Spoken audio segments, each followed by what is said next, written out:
Discipline isn't just about waking up early or ticking boxes.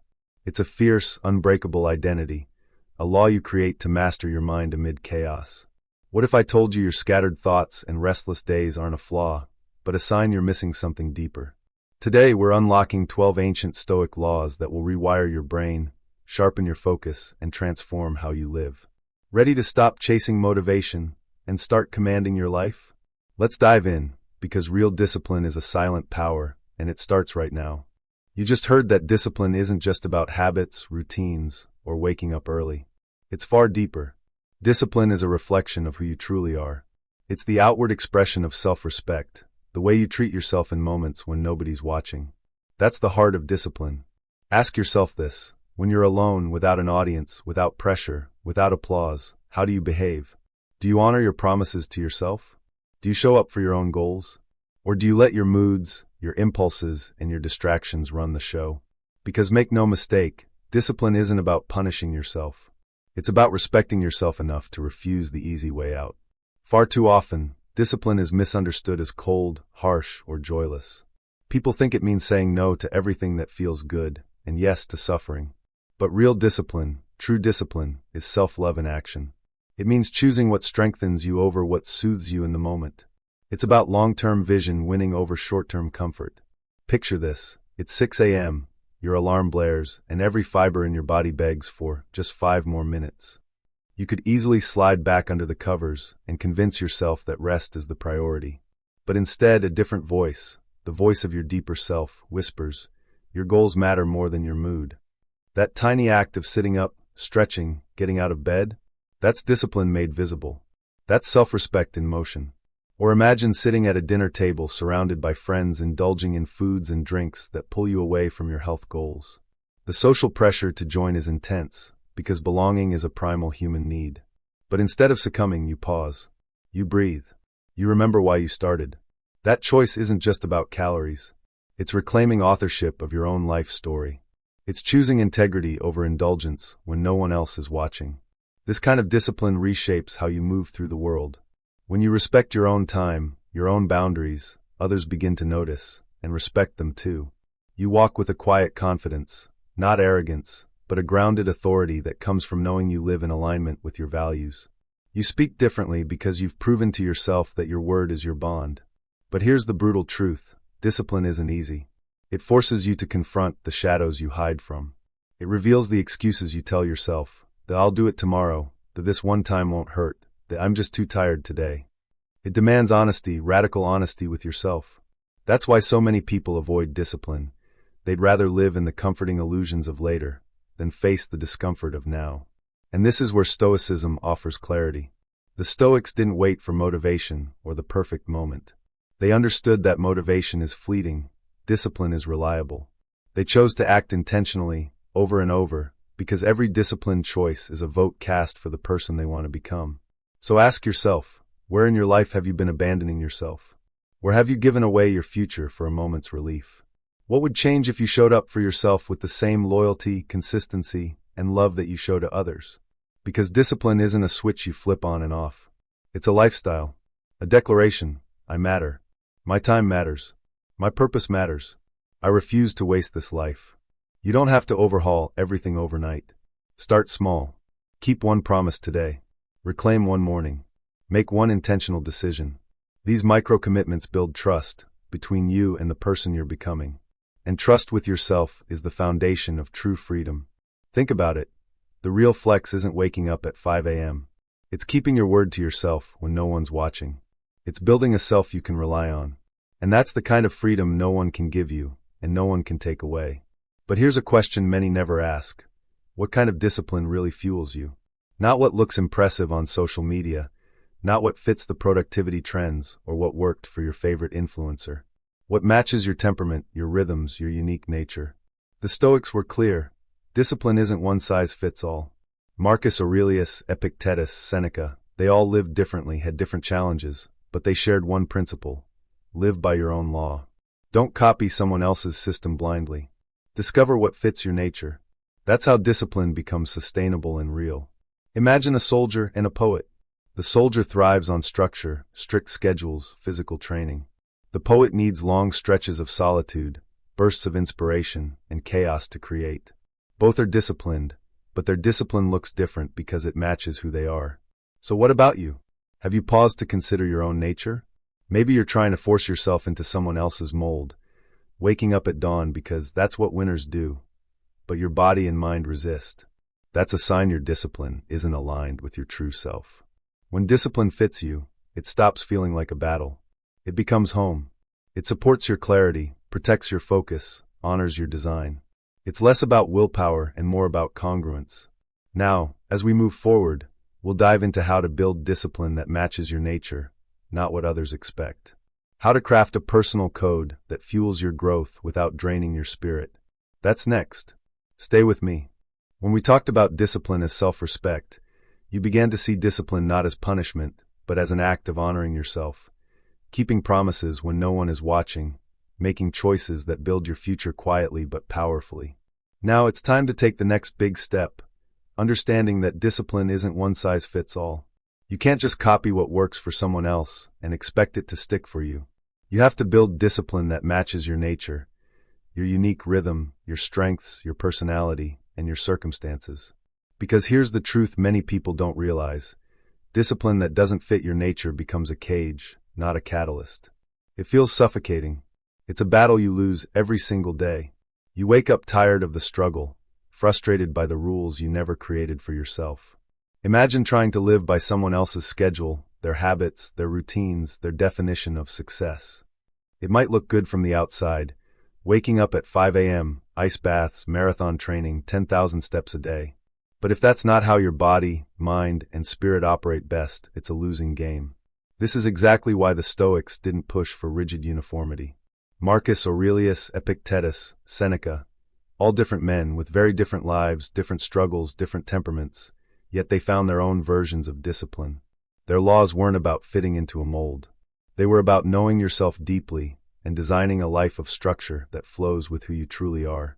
Take Marcus Aurelius, the Roman emperor, for example. His discipline was forged in the relentless demands of leadership, war, politics. His schedule was tight, his obligations immense. But he practiced daily reflection, journaling, and meditation, a discipline of the mind and soul that matched his role. Compare that to Epictetus, born a slave, who found freedom in mental sovereignty. His discipline was about mastering internal responses, practicing self-control, and embracing hardship with calm resilience.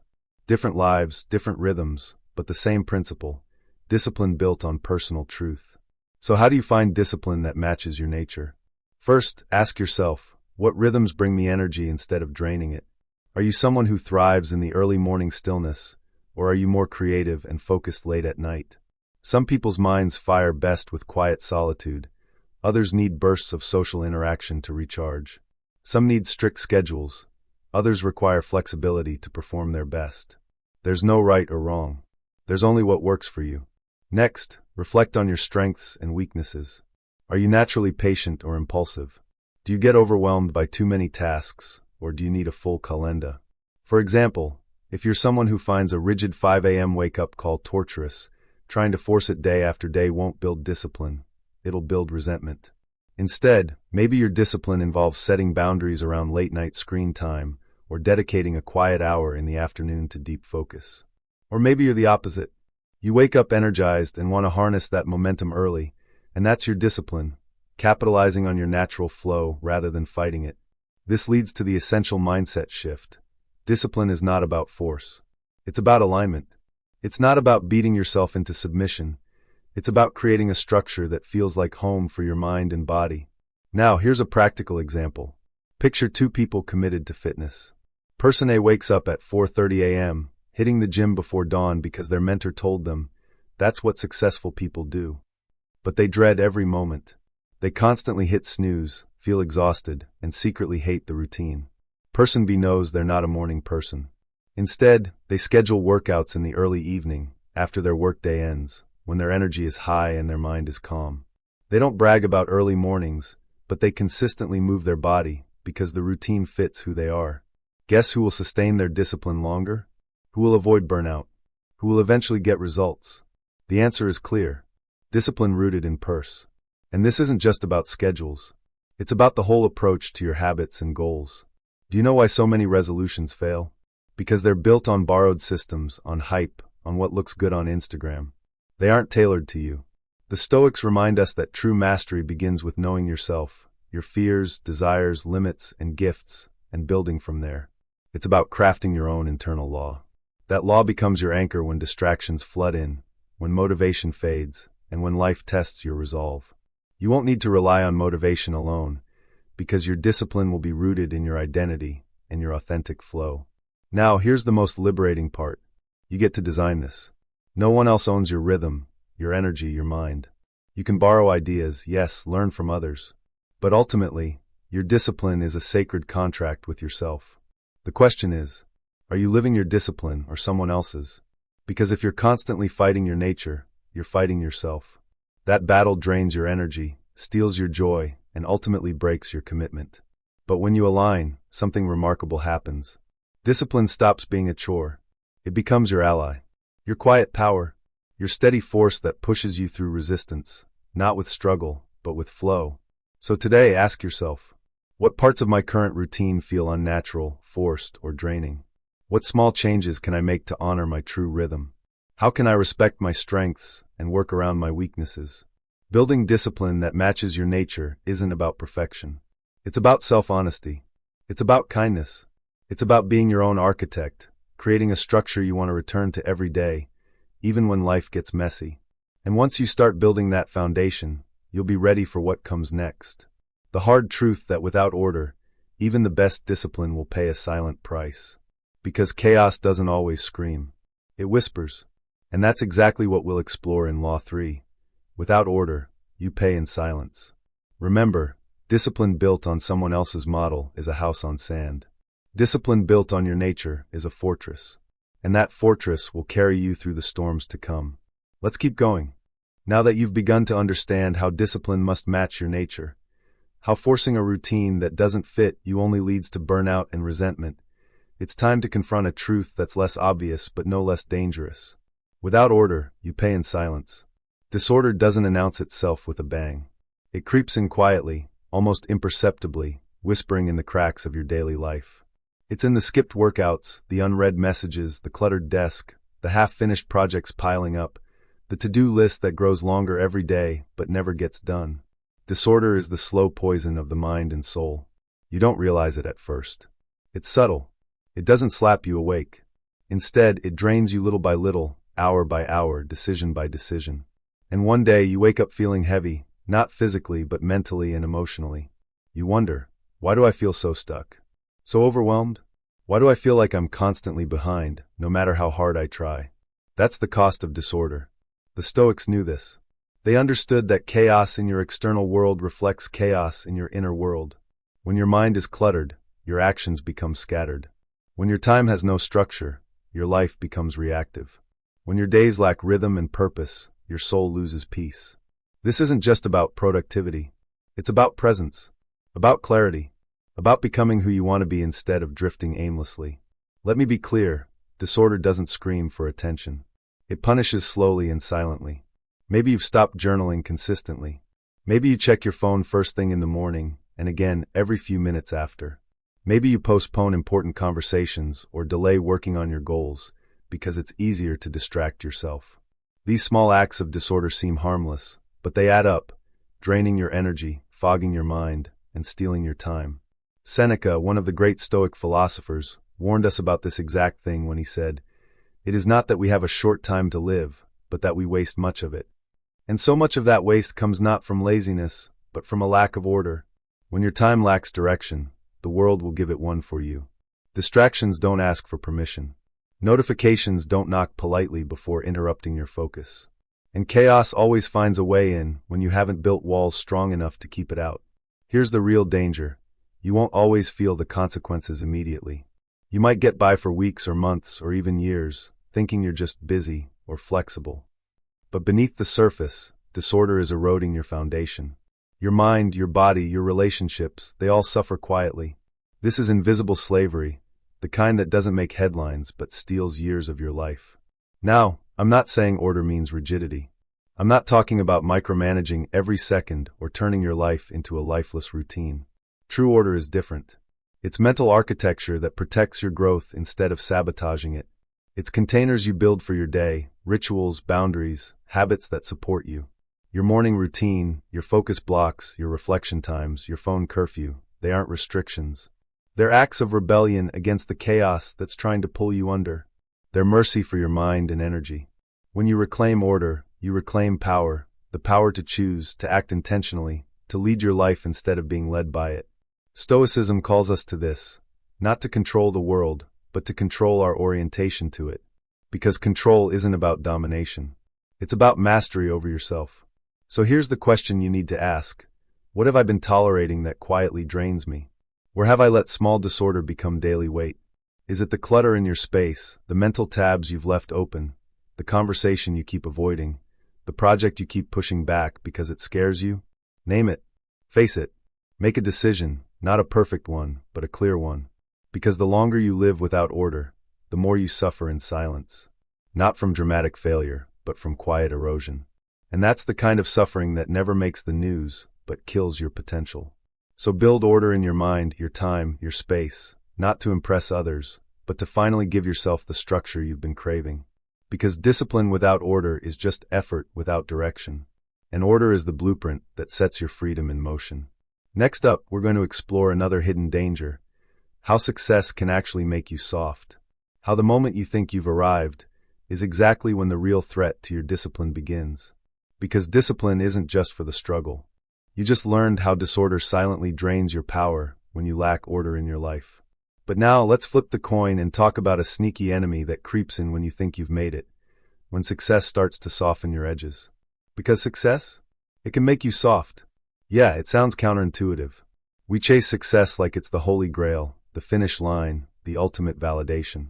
But the harsh truth is, success isn't the end game. It's not a destination where you kick back and relax. In fact, success is one of the most dangerous traps for your discipline and your character. Why? Because success lulls you into a false sense of security. It whispers to your brain, you've arrived. The grind is over. You earned a break. And that break, it's not the kind that restores or renews. It's the kind that dissolves your momentum, dulls your ambition, and lets complacency creep in like a slow poison. The Stoics warned us about this repeatedly. Marcus Aurelius, the emperor who ruled with wisdom and discipline, knew that everyone carried the risk of softening the soul. He wrote daily reminders to himself, fighting off the temptation to rest on past laurels. Why? Because the greatest threat to discipline isn't failure. It's comfort. Comfort breeds complacency. Complacency kills momentum. And momentum is what builds legends. Think about it. You hustle, you sacrifice, you grind your ass off for months or years. Then one day, you get that promotion, that recognition, that one you've been working for. And suddenly, the fire inside feels less urgent. You start to sleep in a little later. You skip the workout you used to swear by. You cut corners just this once. You rationalize distractions like they're harmless. But here's the brutal truth. What got you here won't keep you here. If you stop putting in the work just because success tastes sweet, you've already started to slide. Discipline isn't a phase you turn on when you're behind. It's a lifestyle you live every day, especially when it feels like you don't need it anymore. Now, I'm not saying don't rest. Rest is part of the process. But there's a big difference between rest and surrender. Rest renews your body and mind. Surrender lets you off the hook and drifts you into decay. The Stoics feared that unconscious drift, that slow, unnoticed slide into softness where your edges dull, your fire fades, and you start living off past effort instead of present intention. In real life, this might look like letting your relationships go stale, assuming they'll fix themselves. It could be losing hunger for growth because you think you already know enough. It might be sliding on your health because you earned a cheat meal, or 2 or 3. These aren't dramatic failures. They're quiet deaths disguised as rewards. But here's the good news. You can fight back. How? By remembering success isn't a finish line. It's a checkpoint. When you get to that checkpoint, ask yourself, what's next? What part of me needs sharpening? Where am I starting to coast? That's the mindset of a Stoic. Discipline is a lifelong craft, not a temporary fix. It doesn't matter how far you've come. What matters is whether you're still showing up with the same fire, the same humility, the same hunger you had when you started. Discipline after success looks different. It's not fueled by desperation or fear anymore. It's fueled by devotion, devotion to your principles, to your craft, to your vision. You don't push yourself because you're behind. You push yourself because you're committed. Because ease is not the goal. Excellence is not perfection or obsession. It's sustained, intentional growth. So if you're sitting on a plateau right now, riding the high of success, don't take it for granted. Don't let your standards slip. Don't trade your edge for comfort. Use your stability not as an excuse to pause, but as a platform to level up. And if you've already slipped a bit, no shame. Wake up. Recommit. Re-enter the fight.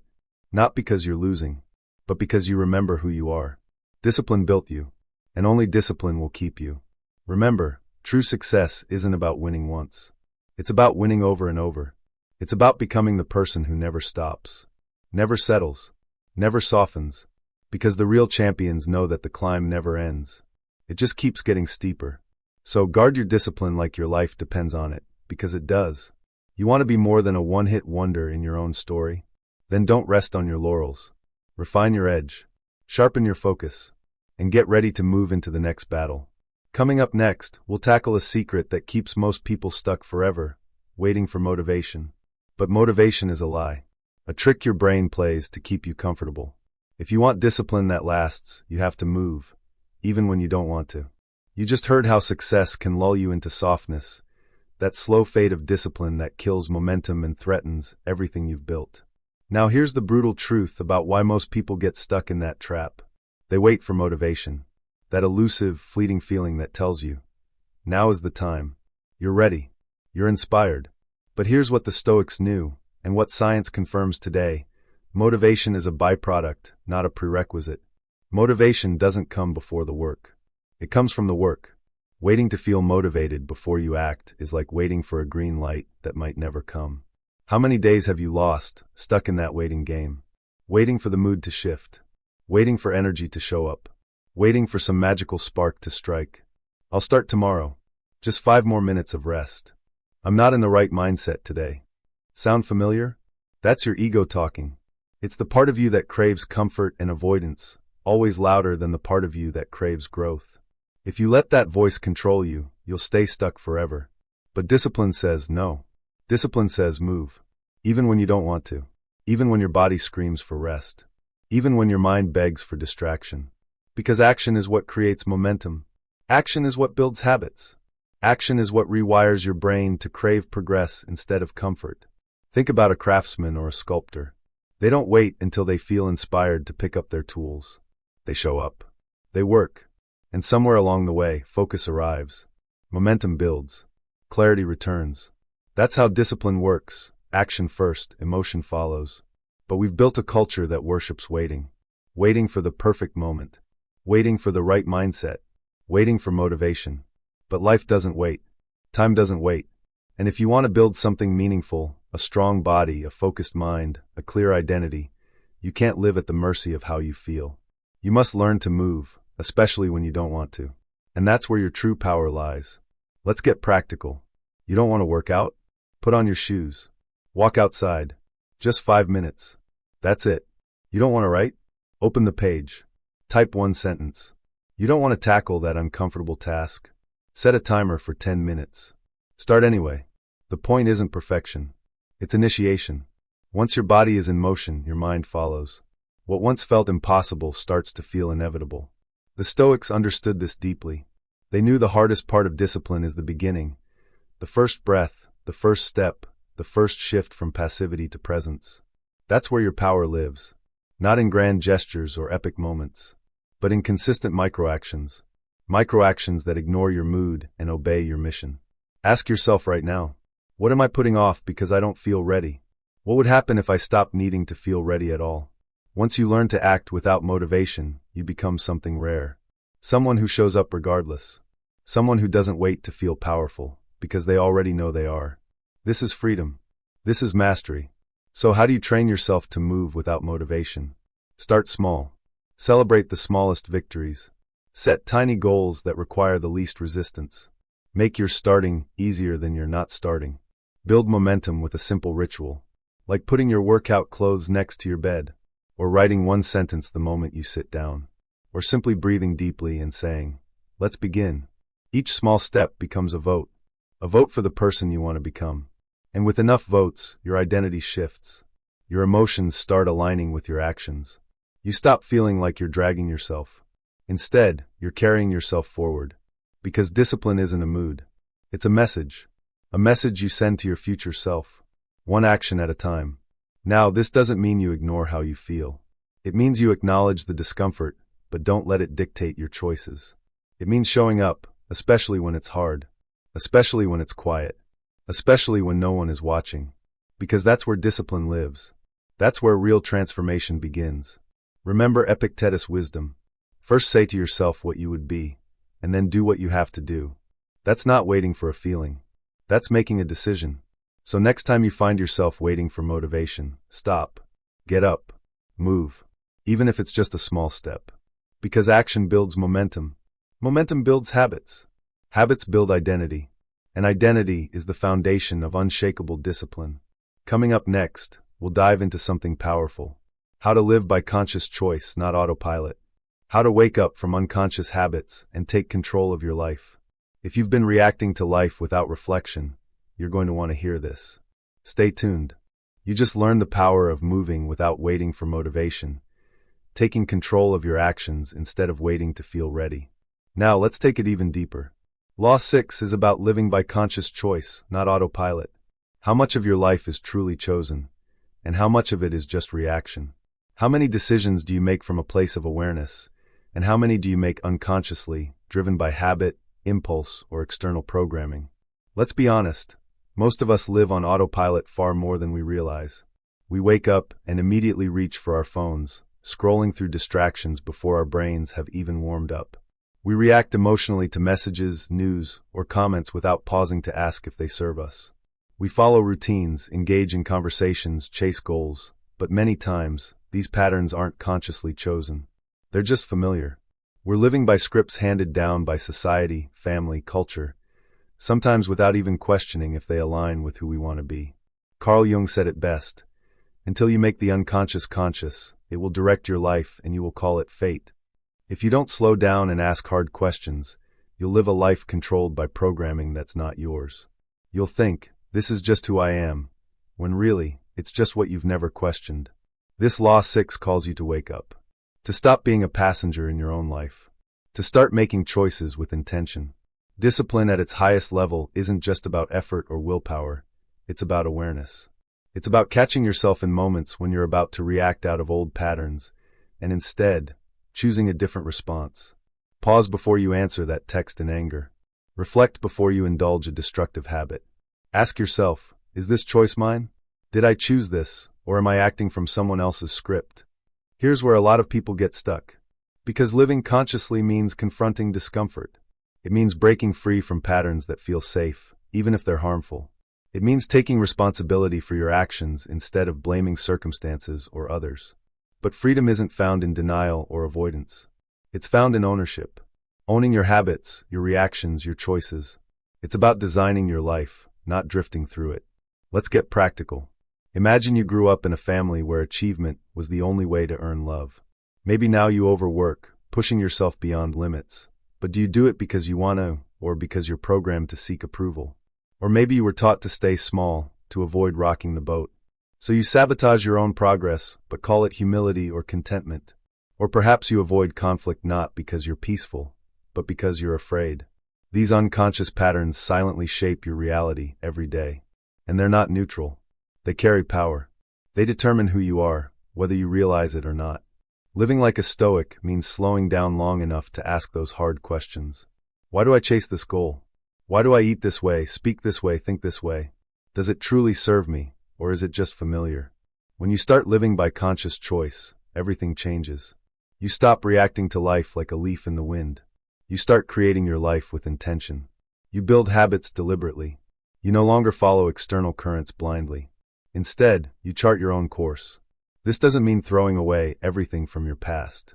It means sorting through it, keeping what aligns with your true self, releasing what doesn't, refining what needs growth. That's the true work of discipline. It's not about doing hard things blindly. It's about doing the right hard things. Hard things that actually move you toward who you want to become.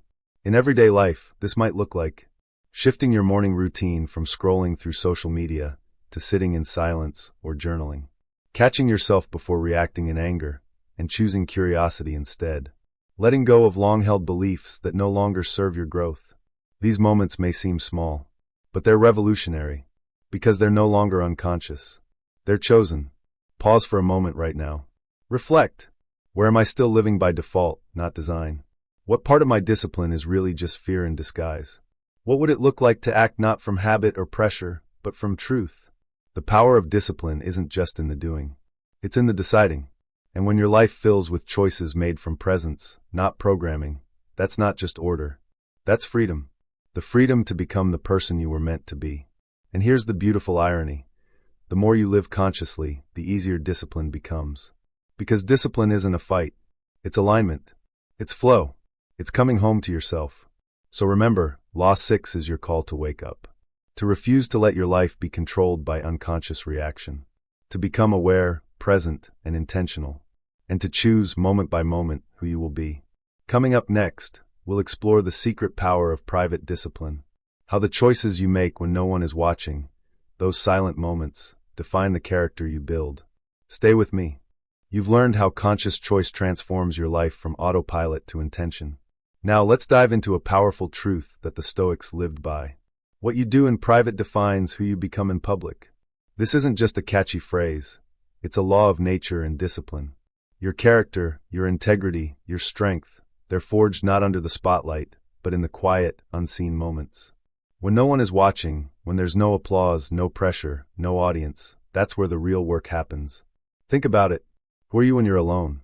When you think no one will ever know? Do you keep your promises to yourself then? Do you show up for your goals, your habits, your values? Or do you cut corners, skip the hard work, take the easy way out? Because here's the thing, the world rewards visibility, not integrity. In the age of social media, it's easy to get caught up in the highlight reels. Everyone sees the finished product, the success, the smile, the curated perfection. But very few see the gritty daily grind behind it. The thousands of small choices made in silence when no one cared. Marcus Aurelius, the Roman emperor and one of Stoicism's greatest champions, understood this deeply. Every night, he wrote reminders to himself, not for the public, not for history, but for his own soul. He knew the real battle isn't won in public glory. It's fought every day, in the shadows of your mind, in the discipline you show when no one checks in. Let's bring this to your life. Anyone can deliver a great speech on stage. But do they listen patiently when interrupted at home? Anyone can post a powerful quote on Instagram. But do they live by that truth when their emotions flare? Anyone can appear disciplined in front of their boss or coach. But what about when there's no one holding you accountable? When the deadlines vanish, the cameras turn off, and it's just you and your reflection. That's where your legacy is carved. Not in your best moments, but in your repeated moments. The mornings you wake up early, even when you don't feel like it. The evenings you resist the temptation to check out and instead do what matters. The moments you choose growth over comfort, challenge over ease. These choices may seem invisible to the world, but they're not meaningless. They are the roots that feed the tree of your character. The deeper the roots, the stronger the tree. There's a psychological shift that happens when your private and public selves align. You gain self-trust, a rare and powerful superpower. When you know you'll do what you said, even if no one is watching, you carry a confidence that can't be shaken by critics or circumstances. You walk differently. You speak differently. You are different. On the flip side, if you consistently break your own promises in private, cutting corners, lying to yourself, skipping the hard work behind closed doors, it shows. It's in your posture, your eyes, your tone.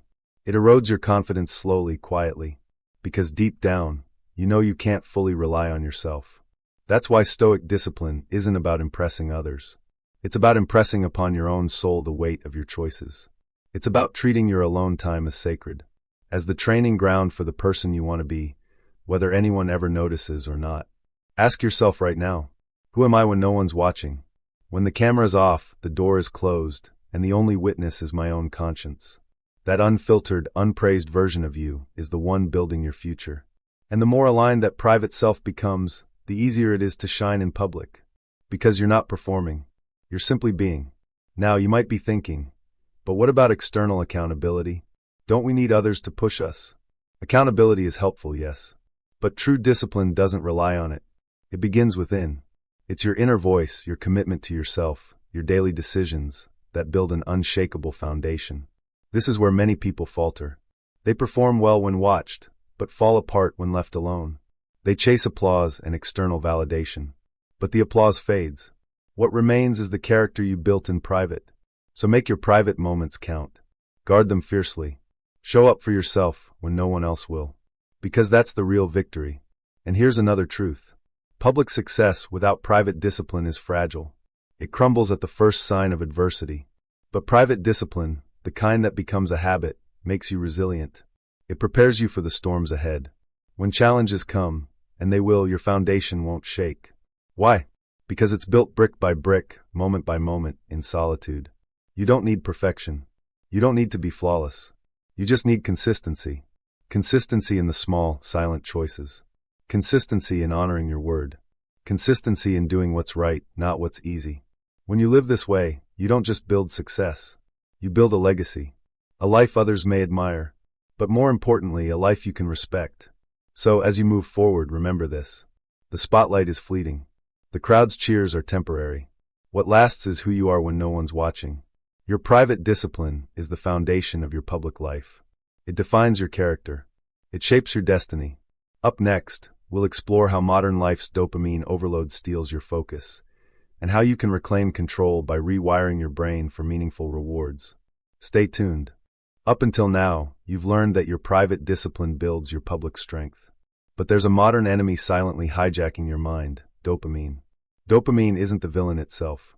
It's a natural neurotransmitter, a chemical messenger that rewards you for behaviors necessary for survival. Food, social connection, achievement. But in today's hyper-connected world, dopamine has been weaponized. Every ping, every like, every notification, these are designed to hijack your brain's reward system. Endless scrolling, binge-watching, impulsive checking, these create spikes of dopamine, false highs that hijack your focus and steal your discipline. Your brain becomes addicted to these quick bursts of pleasure, the easy wins that come from superficial distractions. And here's the brutal truth. When your brain craves these cheap hits, it rebels against slow, meaningful effort.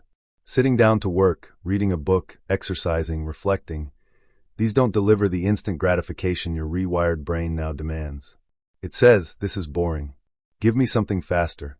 This isn't a failure of willpower. It's conditioning. Your brain has been trained to prioritize short-term pleasure over long-term growth. But the Stoics teach us a different path. Not all rewards are created equal. Some are shallow, loud, and fleeting, the dopamine spikes from your phone, social media, or junk food.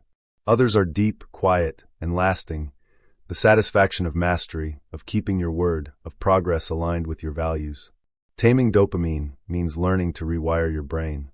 It means shifting your sources of reward from instant gratification to meaningful achievement.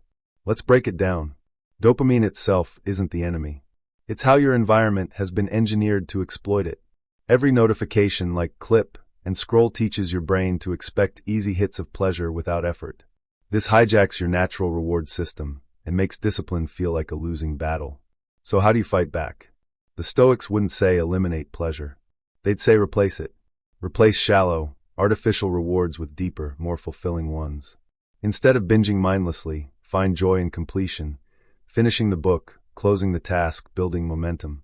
Instead of chasing likes and external validation, cultivate the quiet pride of keeping your word. This shift requires intentional design. It means restructuring your life so the path of least resistance leads toward your values, not away from them. Turn off your phone during deep work. Keep it out of reach at meals. Replace aimless browsing with intentional learning. End your day with journaling instead of mindless scrolling. These aren't small acts. They're mental resistance against a world designed to keep you addicted. And over time, something amazing happens. Your brain rewires. You start craving the real wins. Not likes, but progress. Not validation, but growth. You begin to associate pleasure with effort, completion, and presence. Once this shift takes root, discipline gets easier. Not because the work is easy, it's not, but because the rewards finally feel meaningful. Taming dopamine is not about denial. It's about upgrading your reward system, stopping the chase for crumbs and starting to build a feast. True satisfaction isn't instant. It's earned quietly, repeatedly over time. So take a moment and ask yourself, where am I still chasing shallow rewards? Where has my mind been hijacked by cheap dopamine? More importantly, what happens if I start replacing those spikes with silence, rituals, and real results? Because here's the key. Your brain isn't broken. It's been trained. And the same way it was trained to chase distraction, it can be trained to crave discipline. This is the battlefield of modern self-mastery. And the stakes couldn't be higher. Because discipline in today's world isn't just about willpower. It's about rewiring. It's about making the deep, intentional choices that strengthen your mind against endless distractions. And it's about reclaiming your power, your focus, your time, your energy, from a world built to steal it. Up next, we'll explore how structure isn't a cage, but a form of mercy. How it protects you from chaos. And why building intelligent boundaries is essential to sustaining your discipline and peace. Stay with me. You've just learned how to tame dopamine, rewiring your brain to crave meaningful reward instead of shallow distraction. That shift is powerful, but it's just one piece of the puzzle. Because discipline doesn't thrive in chaos. It needs structure. And here's a truth many miss. Structure isn't a prison. It's mercy. At first glance, structure sounds rigid, strict schedules, endless rules, a lifeless routine that kills creativity and freedom. But that's a misunderstanding. Structure, when built intentionally, is not punishment. It's a form of protection. A container you create to guard your time, your energy, your mind from the chaos that constantly tries to pull you off course. Think about it. Without structure, your day is a series of reactions.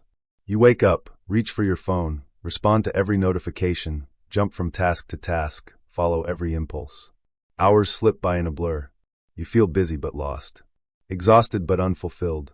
That's the cost of living without order. The Stoics were clear on this. Seneca said, "It is not that we have a short time to live, but that we waste much of it." And much of that waste happens when you let your day unfold by accident, not design. When you give away your attention to distractions, noise, and endless demands. This isn't about killing spontaneity or joy. It's about reclaiming your power to choose what shapes your day. Structure builds a mental architecture that supports growth instead of sabotaging it. Morning routines, focused work blocks, reflection time, boundaries around technology, these aren't shackles. They're acts of rebellion against a world that wants you distracted, scattered, and small. When you build these containers, you reclaim your mind. You reclaim your time. And with it, you reclaim your ability to act with intention. That's the heart of discipline. Not controlling the world, but controlling how you orient yourself within it. Structure is mercy because it prevents you from drowning in chaos. It gives you clarity. It creates space for what matters: focus, creativity, rest, connection. Without it, your nervous system becomes overstimulated. Your mind gets fragmented. Anxiety becomes the background noise of your life. But with structure, you calm your body and clear your mind. You build a sanctuary that allows your highest self to show up. The misconception that structure equals rigidity keeps many people from embracing it. They fear it will trap them, kill their freedom, crush their creativity. But real structure is flexible. It's a framework, not a cage. It allows you to flow, to adapt, to rest, to create. Think of it as the blueprint that guides your growth. Imagine 2 mornings. In the first, you wake up, grab your phone, get pulled into notifications, react to every demand. By noon, you've spent hours in a reactive state, with nothing meaningful done. In the second, you wake up, no phone. You sit quietly, journal or meditate. You start your most important task without hesitation, because it's already decided. By noon, you've moved your life forward. That's the mercy of structure. It turns chaos into clarity. It turns scattered energy into focused power. It's not about doing more. It's about doing less but better. Clearing the noise so the signal can break through. Creating containers where your discipline isn't a battle, it's a rhythm. Not once in a while, but every day. Structure isn't just for productivity. It's essential for emotional well-being. When your day lacks rhythm, your nervous system can't settle. Your brain tires from constant switching. Your mood dips. Stress accumulates. But a well-structured day balances effort and rest, work and play, focus and freedom, and it creates space for joy and reflection. Even the most creative souls thrive on it. Artists, writers, thinkers all rely on intentional boundaries, time blocks, rituals, environments that foster flow. Structure doesn't kill creativity. It channels it. It gives your wild ideas a home to grow. Ask yourself, where am I resisting structure because I fear it will trap me? What if structure is actually the key to unlocking clarity, peace, and discipline? Without it, life pulls you in every direction. With it, you anchor yourself in what matters. You build a fortress against distraction and overwhelm. So start small. Create simple rituals. Set boundaries around your attention. Protect your energy like it's the most precious thing, because it is. This isn't about perfection. It's about progressive design. Build your container and then defend it fiercely. Because in the chaos of modern life, structure is a radical act of self-love. It's mercy for your mind, and a foundation for every law that follows. Next, we'll dive into how you become the person you're meant to be, not by waiting for motivation or perfect conditions, but by acting like the future you today. Because every choice you make is a vote for the identity you want to build. Stay with me. You've learned that structure is mercy, a foundation that holds your life steady amidst the chaos. Now, it's time to step into a deeper truth about discipline and transformation. Discipline isn't just about what you do, it's about who you become. Every choice you make, every action you take, casts a vote. Not just for the results you want to see, but for the identity you want to embody. This is Law 10. Act like the person you are becoming. Because here's the brutal truth. You're not just building habits, you're building yourself. Think about it. When you wake up in the morning, the little things you do, whether you hit snooze or rise immediately, whether you grab your phone or sit in silence, each of those moments is a declaration of who you believe you are. Maybe today you say, I'm a procrastinator. Or maybe you say, I'm someone who keeps their promises. Those beliefs aren't just thoughts, they're identities shaping your future. The Stoics understood this deeply. Marcus Aurelius didn't just preach virtue, he lived it. He knew that identity is sculpted action by action, day by day. So discipline isn't about forcing yourself to do something you hate, hoping it will change you someday. It's about starting to act as if you are already that person. Act like the calm, focused version of you. Act like the disciplined, healthy, and reliable version of you. Even if it feels awkward. Even if the results haven't shown up yet. Because practice leads to embodiment. You don't fake confidence, you practice confidence until it becomes second nature. You don't wait for courage, you act courageously until your fears no longer control you. It's like learning to ride a bike. You don't wait until you feel balanced, you get on and pedal. Eventually the balance becomes you. This idea is a powerful shift in mindset. Instead of waiting for motivation or waiting for a sign, you choose to become. And every action you take is a brick laid in that new foundation. Imagine you want to become a writer. The old you waits for inspiration. The new you writes every day, even if the words aren't perfect. Or maybe you want to become someone healthier. The old you finds excuses to skip workouts. The new you honors your gym time as a non-negotiable appointment. In relationships, the old you reacts emotionally. The new you pauses, breathes, and responds with intention. In all these moments, you are either reinforcing the old identity or rehearsing the new one. And the key? Consistency. This isn't about dramatic transformations overnight. It's about showing up again and again, even when no one's watching. You become the person who doesn't need validation because you've built trust in yourself. This is the essence of true discipline. It's not a chore, it's a love letter to your future self. It's telling that future you, I see you. I'm with you. I'm building us. There's also a deeper side to this law. Becoming someone new is uncomfortable. It means letting go of familiar excuses, identities, and emotional habits. That's why so many resist it, because it asks the hardest question. Am I willing to give up who I've been to become who I could be? That's the crossroads of transformation. You don't have to answer perfectly right now, but you have to be willing to ask. And then start acting. You don't wait to feel ready. You act as if you already are. You act like the person who wakes up early, the person who follows through, the person who leads with integrity, who speaks with clarity, who protects their time like it's precious, because it is. Eventually, your brain catches up. Your emotions align. Your identity locks in. Discipline becomes not a burden, but a message to your future self. I am becoming the person I was born to be. So, what does this look like practically? Start with one small decision. Choose one moment today to act like that future self. Maybe it's turning off distractions to focus. Maybe it's saying no to an easy temptation. Maybe it's speaking your truth instead of staying silent. Do it again tomorrow. And the next day. Build momentum through repetition. Because identity is built on habits. And habits are built on consistent choices. Remember, Marcus Aurelius didn't become an emperor overnight. He used daily reflection and accountability to shape his character. He held himself responsible, not just for what he did, but for who he was becoming. This isn't perfection. It's practice.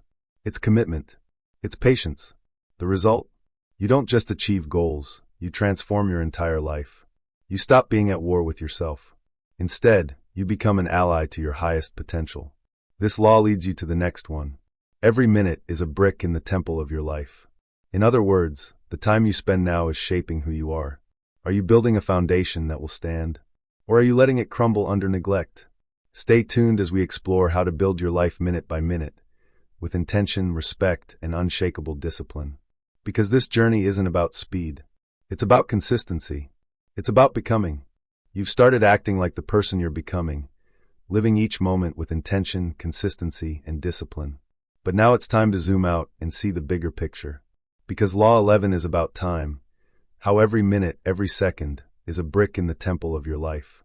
You get exactly 1,440 minutes each day. No more, no less. That's your currency, your raw material. And the question isn't, do I have time? It's, what am I building with it? This law reminds us that life isn't made of grand moments alone. It's constructed brick by brick, choice by choice, habit by habit. Imagine for a second a temple. Not a flimsy temporary structure, but one built with precision, care, and intention. Every brick laid perfectly in place, every beam aligned with purpose. This temple is your life, and every minute you spend is a brick being placed. Are you building a foundation strong enough to withstand storms? Or are you stacking bricks on shaky ground?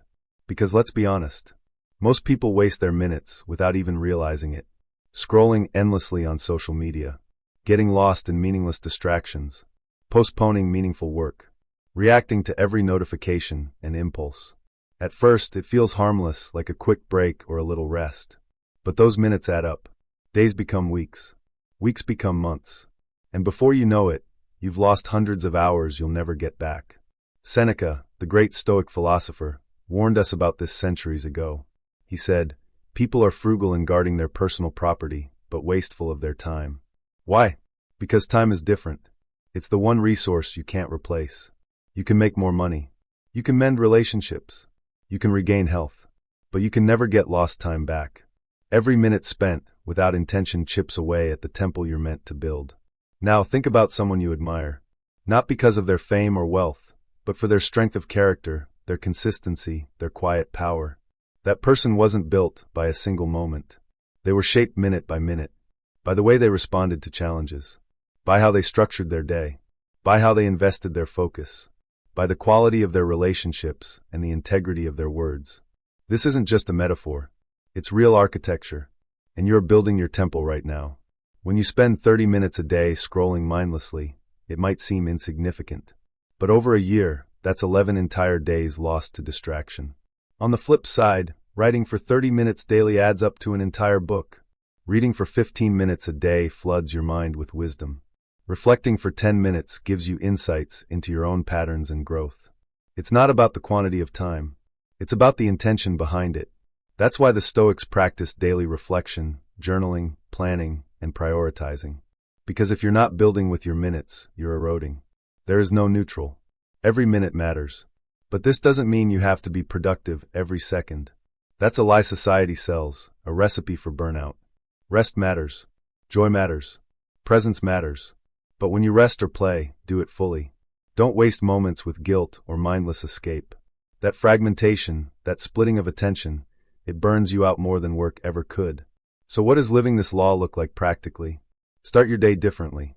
Instead of diving into your phone first thing, spend 10 minutes breathing, reflecting, or planning. That's a brick laid with intention. When you work, focus on one task at a time. That's another brick. Say no to distractions. Say yes to the workout. Say yes to the project you've been avoiding. Brick by brick, minute by minute. At day's end, you don't collapse from exhaustion, you stand grounded. Because you didn't just survive the day. You built it. And that is the power of discipline. It turns the chaos of everyday life into a temple of purpose. Now here's the big question. What are you building with your minutes? Is this hour moving you closer to the person you respect? Or further away? The temple of your life isn't built someday. It's built now. Every decision is a choice to add strength or weakness. And this leads naturally to our next law. Law 12. If you don't measure it, it's not growth. Because you can't build a temple without checking the foundation. You can't navigate your life without knowing your direction. Measurement brings clarity, and clarity drives progress. Stay tuned. You've been laying bricks every day, building the temple of your life with discipline and intention. But now comes a crucial truth, one the Stoics understood deeply, and modern science confirms. If you don't measure it, it's not growth. Measurement isn't just about numbers or stats. It's about awareness, accountability, and direction. Imagine trying to build a house without ever checking if the walls are straight or the foundation solid. That's chaos. You might end up with something that looks good at a glance, but crumbles the moment pressure hits. The same goes for your life. You can hustle and grind, put in the hours, but if you don't pause to check your progress, you're likely drifting aimlessly. The harsh truth is this. Growth without measurement is just motion. You're moving, but you're not necessarily getting anywhere.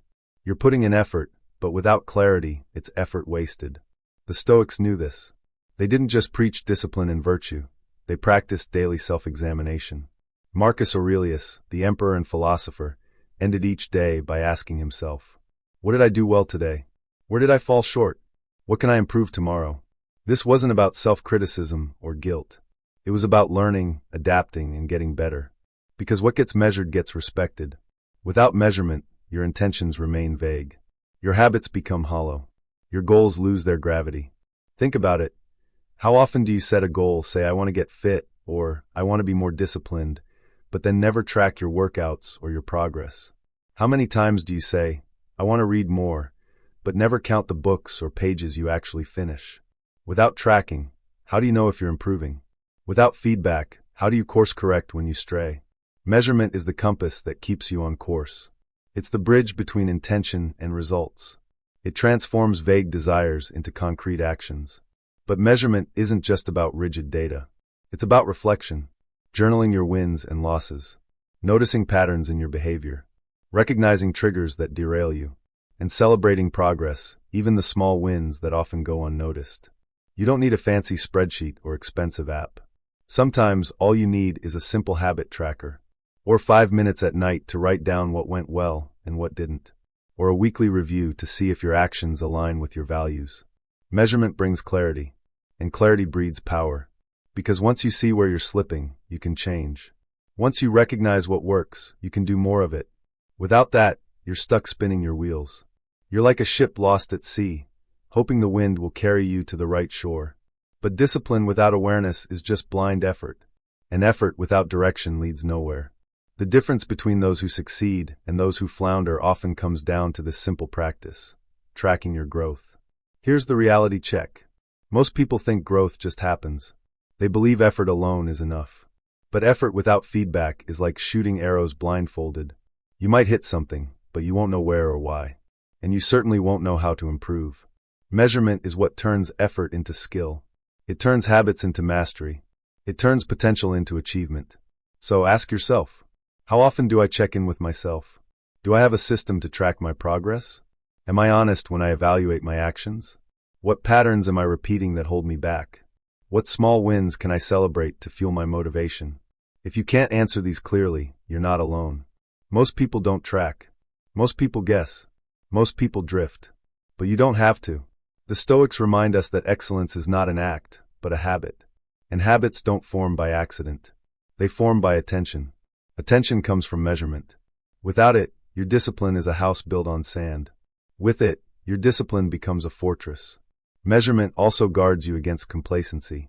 Because even the most disciplined can fall into patterns of autopilot. You get comfortable. You coast. You stop asking hard questions. Tracking forces you to face reality. It's uncomfortable sometimes. It shines a light on your blind spots. But that's where true growth happens, in the uncomfortable moments when you refuse to settle. This isn't about obsessing over perfection or micromanaging your every move. It's about awareness. It's about aligning your daily actions with your deepest values. It's about making conscious choices, not drifting on autopilot. And here's the kicker. When you measure, you reclaim your power. You stop being a passive passenger. You become the architect of your own life. You build not just habits, but identity. Identity rooted in clarity, commitment, and continuous improvement. So don't guess anymore. Don't wait for some magical moment when everything falls into place. Start measuring today. Track one habit. Journal one reflection.